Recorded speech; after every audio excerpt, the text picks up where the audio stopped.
तालियां बजाओ, ऊंचे शब्द से परमेश्वर के लिए जय जयकार करो। आमीन। यीशु मसीह की जय।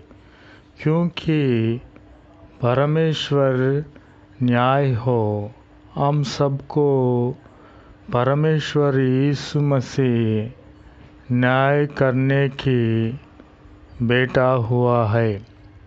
यीशु मसीह की జై. ఆమెన్. ఈ లోక సంబంధమైన మనుషులు అన్యాయము తీర్చుతారు, కానీ దేవుడు న్యాయము తీర్చే ప్రభువు. ఆయన మహోన్నతుడు, భయంకరుడు. ఆయన భూమి అంతటికీ మనందరికీ కూడా మహారాజు అయి ఉన్నాడు. ప్రభునామమునకు